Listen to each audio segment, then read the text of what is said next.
I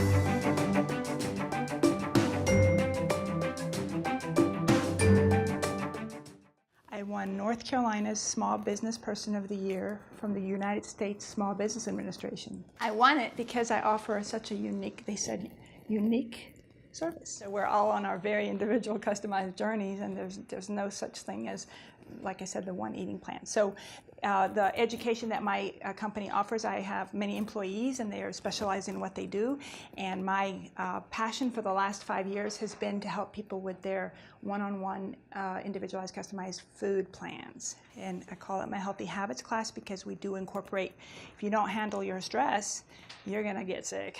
If you are eating toxins, that's not good. If you are not exercising, then it has to also be a customized exercise program. Everybody's not a runner, everybody's not a sprinter, so it's different for everybody. So what you have in front of you is curriculum that I wrote to teach my classes. It's the textbook for the class. I have my classes, my 3-month classes for cancer, 3 months for diabetes, 2 months for sugar addiction or health loss, or, you know, I have different people. I have one student now, she's in her 40s and wants to have another baby, and she really needs to clean it up, you know, to be ready. And so there's all kinds of different things I do, but I'm here, and then I'm back in Salisbury, and then I'm here, I'm back in Salisbury. So, and I Skype class, you know, we do Skype classes whenever I'm not in town, and it all gets done, and it's not about location, it's about the support, the tremendous support that I like to give people, Everybody has their thing. Do you know what your thing is, the thing you can't have? It makes me tired. Okay, so see the stuff that makes you tired? Okay, so that's a very strong step toward, I don't know you at all, but I just learned a lot about you, that you are tuned in, because some people have no idea, and you have to be very scientific about knowing what your body can't do. And do you know yours? Like something that you know that you shouldn't eat, that when you eat, you immediately know that you've eaten something? Not really. I have noticed if I have sweet, like pancakes and syrup in the morning, and not much protein, that by... Yeah, so you're a metabolic type that needs more fats and proteins, and and there's a typing for that, and I actually, in my class, I actually do that to find out if you're a person that can handle more carbs or if you need more fats and proteins, and I bet you're a metabolic type, more fats and proteins. So you know that you better load in a protein in there, right? Oh, yeah. Okay, Joyce? Probably sugar, caffeine, and meat. Meat, okay. And get tired from meat? Yes. Meat, okay. Bob? Oh, I would think shrimp, crab. Okay, so seafood for you? Okay. Alcohol. Okay. I've gotten tested for a small list of... And you have the list and you know what it is. Yeah. See, that to me is the wisest way to go. And it's good to use your intuition, it's good to figure it out when you're tired, but I'm a scientist and I just like data. And there's blood tests, there's all kinds of tests that you can take that just print out a list to say, and it gives you a scale. Here you're super allergic to this. Here is a slight sensitivity, so you can know, okay, I can have that sometimes, but I'll never have that. So to avoid. Do you know what yours are? Oh yeah, I've had the food sensitivity test. Great, great. And my primary is cashews and pistachios. Oh, okay. Oh. The last part to be really successful with anything that you change with your food, you know, you have cleaned out the old stuff, and you've got your head on straight. You understand you won't get sabotaged, and you know what you need to avoid. Then you start to create this amazing food plan, and that's actually very exciting. There's so many foods. This just would be so sad if you gave up chocolate. There's so many ways to eat chocolate that's healthy, that you can make, that you can fix. It'd be so sad to give up ice cream. It'd be even sad to give up the wine float, because there are definitely things that you can do, okay? So that's basically the outline of this book. Look at over here, all you chocolate lovers. Look at that. Cocoa powder. This is the healthy stuff. Not with soy lecithin, not with a bunch of chemicals, not with any, just pure cocoa powder, organic coconut bean ground down, okay? That's your cocoa powder, 1 teaspoon on it. That antioxidant level is 4,000. Okay, so look at that, and look at these other things. So if you take away the sugar crash, well, you don't want to eat bland food, well, here's your replacements. Here's all the spices are amazing. Look at the cinnamon, even higher than chocolate. And look at cloves. Boy, can you make stuff taste good with cloves, right? Anything apple-y, right? So, and that's basically the premise of this book is take away the sugar, but put in the spices, put in the chocolate, put in the cinnamon. For breakfast this morning, I ate pancakes. Okay, and the recipe's in here. I took my eggs and I beat them up. I put cinnamon in there. I put a a little bit of a crushed banana, not much, and then that made up my pancake. So, and I don't need the maple syrup because you can get organic. That's pretty good because it has, maple syrup still has sugar, but it has the upside of a lot of minerals and vitamins. So you have to organic, real maple syrup, right? But if you made your pancakes, there's 2 recipes in here. If you made them this way instead of with any kind of a carbohydrate ingredient, I bet you it would take care of your problem. You could easily still eat that breakfast, still have your pancakes, still have your maple syrup, and not experience the crash. Let me tell you about sugar replacements. So the white refined sugar has got to go. Yes.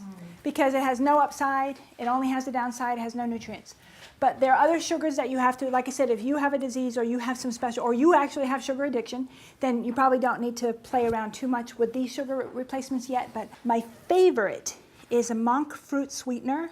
It's called, I'm not a person that's trying to sell brands. I don't get any cut or anything, but it's Lake Canto. You can buy it on Amazon, and it's basically the monk fruit, and has 0 glycemic index and 0 calories.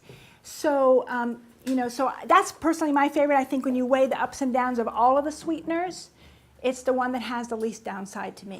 One thing that with some of the supposed Monsanto situations with suing farmers because their pollen blew over on the farmer, or different things with chemicals in the soil and in the air. How can you even get something that's organic that isn't tainted? It is all slightly tainted.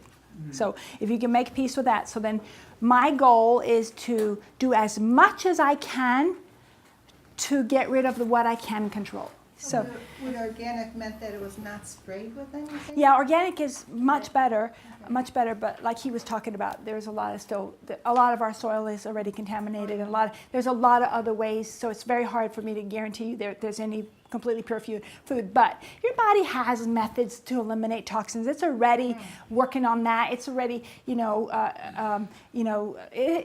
sweat and you have elimination methods that does pull them out. And if you eat a lot of vegetables and keep yourself full of fiber, then everything does, you can eliminate some of it. But that's why my class is about eliminating as much as you can above and beyond. You cannot just go for the standard American diet. You can't. If you do, you will be sick. And you will end up hospitalized or whatever it might be, or with cancer, or one in this room. Like, how many women do we have? We have 8, so 2 of you are going to have breast cancer, right? And then 1 out of every 2 people gets cancer. That's like staggering. And in India, it's 1 out of every 21. Now, why would that be?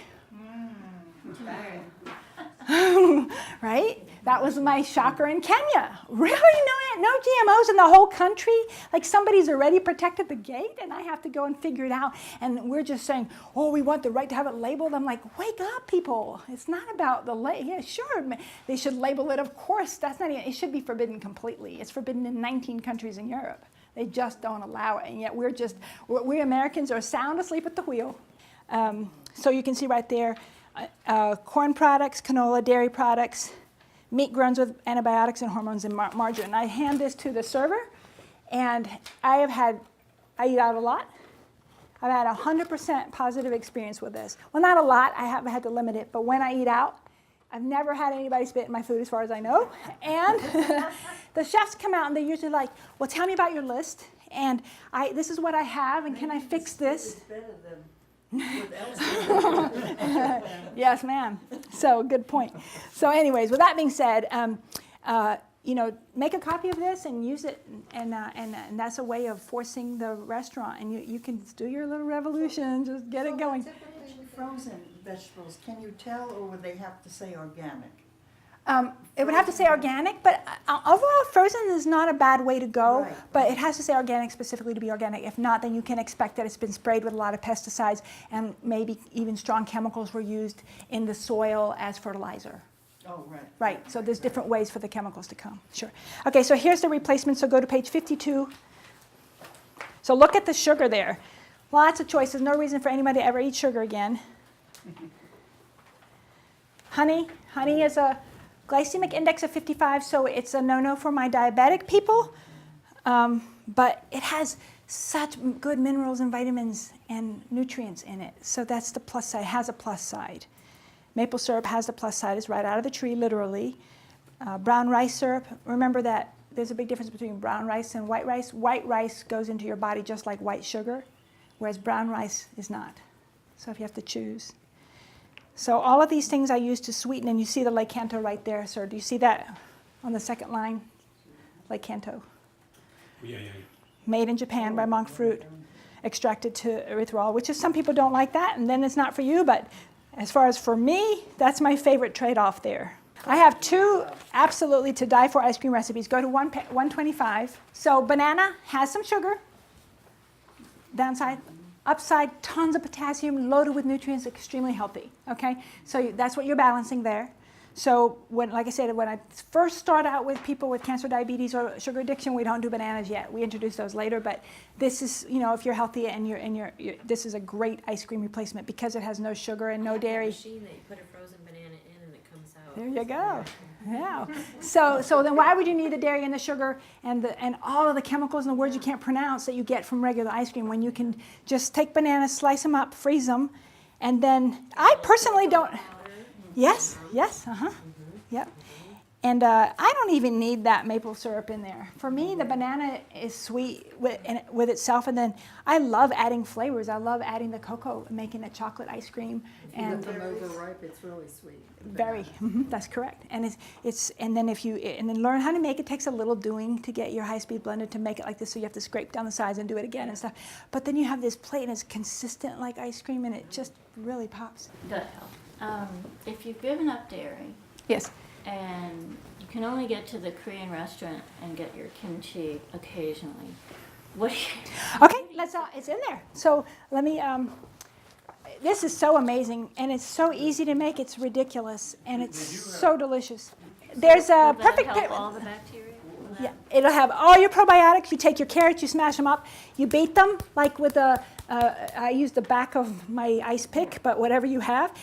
Get it briny so the juice is coming out, throw some salt in there, and then you can use a regular balls jar, but if you want to get a lid, the perfect pickler lid, and I put the address on there, then it'll naturally burp it. But if you don't, just kind of go a couple hours and open it and burp it, because otherwise you might have a small explosion in your kitchen. Because it is fermenting. It's a live culture. It's alive and growing, and you want to feed yourself alive and growing food. And people sometimes ask the question about organic versus farm-raised. So if you have a choice between a local farmer that might use a chemical and organic that's come from Peru, go with the local farmer because you have more of the natural microbes and the little good buggies in there. Cheese replacement. Okay, Heidi Ho, that's the brand. I actually saw her on Shark Tank, and I was like writing down her name. And it's all adopted in all of the Whole Foods in the western part of the country. So it's on, but she takes chia seeds, and because it's just like you take milk and you ferment it. So Heidi Ho is the brand, and Kite Hill. Kite Hill is a wonderful family that takes organic almond milk, and they make it into different cheeses. So, and Whole Foods has the Kite Hill. And the Heidi Ho, I think you have to order online, but the Heidi Ho is cheddar cheese and every kind of cheese. So the Heidi Ho brand made with chia, and the chia is like killer good food, so that would be for you. Coca-Cola? Okay, so what I did with that was I bought a what's the brand name of our soda maker? SodaStream. So it's SodaStream. So you just get your nice, good, clean filtered water, and you do a SodaStream, which is that you pump the to make it carbonated, and then you could play with your flavors. And I know. Just stop. No, that won't work. Just stop won't work, I don't think. I mean, just to go, if you're like Coke all day and then you just go to water, you're going to feel deprived for a little while. You could do it. But so I would do it that way, and then go on Amazon, and they have all kinds of organic extract flavors that are to die for. Like I make that vanilla ice cream that I make. I also throw in beet powder to make it real pink, and throw in some strawberries and some strawberry extract, and makes myself the strawberry ice cream. So you can play with some flavors there in your SodaStream water. So I would do that, but I would never drink another Coke in my life if I were you. My son has that soda stream, he loves it. The soda streams are great, yeah. I've heard of them, but I wasn't sure. Sugar begets sugar. Yes. You have one donut, you gotta have two. Oh yeah, okay, so my donut replacement, was that you that was the donut? I've actually found a paleo bar that's donut, it's called glazed donut, and it has 20 grams of protein and 3 grams of sugar, so it's under the 5. And so just get with me and I'll send you a link to where you can buy it. But The question, yes, do these beget like the piece of the cheesecake? no, there's no sugar in it. It has So zero you glycemic can index. You can enjoy the dessert. I help people with sugar addictions. Yes. You have to break the addiction. Yes. But if you break the addiction and you never eat cheesecake, you're going to always feel deprived. That's right. So this is a zero glycemic index because there's no sugar in the lemon, no sugar in the zucchini, no sugar in the cashews, no glycemic index in the Canto. Excellent question. So this does not beget your next, the drug low, and then you just suck up anything and you're eating. No, this is a stabilized blood sugar thing. Very good question. Okay, so imagine a cheesecake without dairy, without sugar, and without gluten. And in lieu of that, now you couldn't have it because of the cashews. It was you, I think. No cashews. Who was it? Pete was no. You can't have this. Sorry. But the cashew. Substitute almonds? The cashews do some kind of crazy magical thing in that they become. It becomes. Let me show you what cashews look like when you soak them overnight and run them in your high-speed blender. They look like that. Look on page 143. That's completely smooth like cream cheese. This is the magic. So what can you make with that? Anything. I can use it like mayo. I can use it like a spread on. There's a ton of ways to use this once you get the magic of the cashews. So I take that. I add a little lemon because cheesecake is tart. I use my Canto as a sweetener. Squeeze a little bit of the tartness of cheesecake. And then guess what I add for body? Zucchinis. And I'm telling you, nobody could tell the difference. So we addressed everyone's guilty pleasure. Was that satisfying? So in closing, I'd like to say thank you all so much for coming because this has been great fun. And I hope that I've given you a gold nugget that you can go back and put in your life and listen to Pat Chouse. Just do it. Just don't try. Just do it. Don't think about it. Just do it. Don't mess around with that Coke anymore. Just buy the soda stream and start to have fun and get creative and say, hey, what flavors do I like and what's close to the Coca-Cola flavor? And I think you'll find things. I really do think if you mess around with it and make it all organic. So get creative in your process. Have fun. Go into it with how can I have another lady here. Her name's Libby. She lost 50 pounds. She lets me share that. She started the program in June. And she has so much fun creating. She has a whole fried chicken thing she does that basically she sears and bakes, but it tastes just as good. And so it's like replace those foods that you know when you feel guilty and give yourself something instead that's really good for you. That I like to give people, yeah. Okay, and like I said, we don't leave a stone unturned. And when you're done with me, you have a whole food program that's delicious, morning, noon, and night, breakfast, lunch, and dinner, and snacks, and everything you love, but no more toxins. So, yeah. Thank you so very much for your time.